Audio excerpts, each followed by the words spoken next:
very good day to all you patriots out there, and welcome to Tall Ship Tuesdays. I am Captain John Paul Jones. If this is your first time embarking with us, welcome aboard.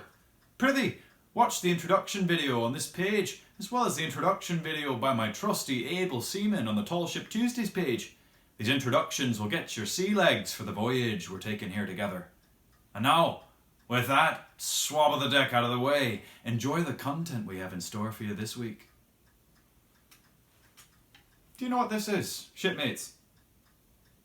This is a ship's log, an essential for any seafaring captain. You reckon why? Oh, one of the captain's most important duties is recording in this book the operations of the naval vessel under his command. Operations include anything from crew changes to the ship's course or position on the water to ship actions, combat. Any pertinent information the captain or his superiors ashore might need to know. Taken all together, it smacks something of the personal journals we may keep from day to day, except purposed for a ship. Pardon my curiosity, but do you keep a journal?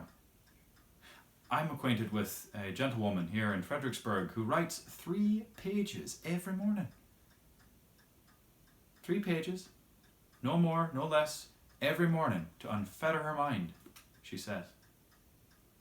I'm keen to try the practice myself now that I'm ashore, and I'd love to hear your thoughts on it as well. Anyway, enough about journaling. This is no ordinary ship's log. This is the ship's log for Providence. Cover to cover, it's packed with details, measurements, timetables. Nothing too interesting to any landsman out there, eh?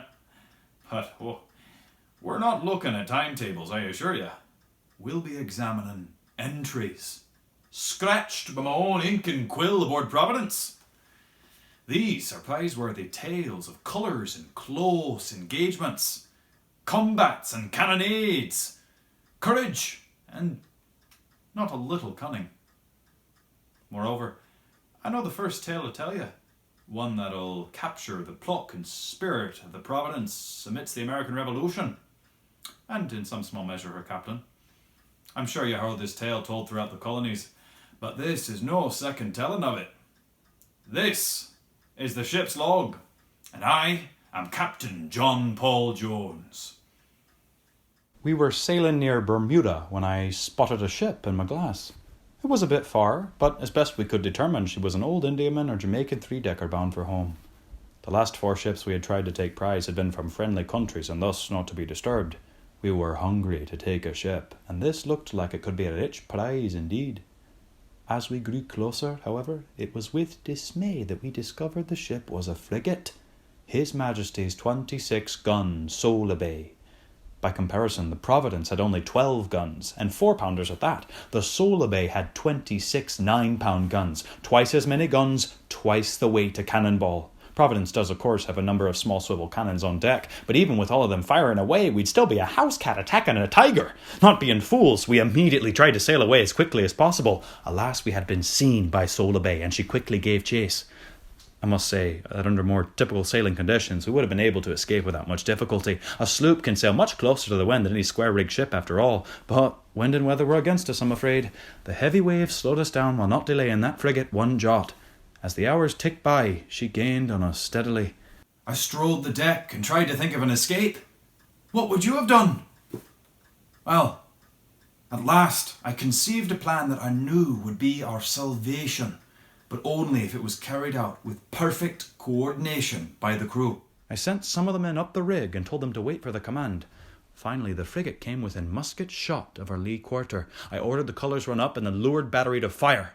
And would you believe it? Just as our own cannons were recoiling in their carriages, the captain of the other ship ran up an American flag and fired his own cannons to the leeward. That's the signal of a friendly ship. But no one aboard Providence was fooled, I assure you. I knew that as soon as she drew alongside, her near cannons would be run out and we would be blown to glory if my plan did not succeed.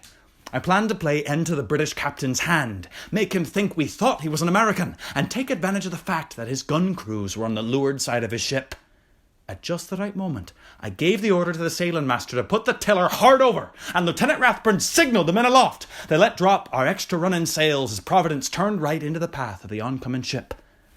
I will tell you that it gave my heart quite a turn to see that frigate bearing straight down on us for those moments when we were becalmed. But the wind quickly filled our canvas, and before Solebay's sails could be trimmed and steering sails set, I was almost out of reach of grape, and soon out of reach of cannon shot.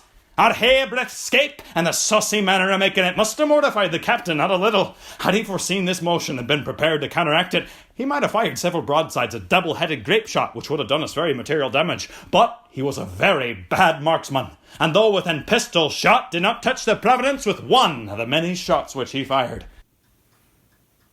All in all, a most satisfying adventure, and I do hope you'll share with all of your worthy acquaintances and have them join Tall Ship Tuesdays.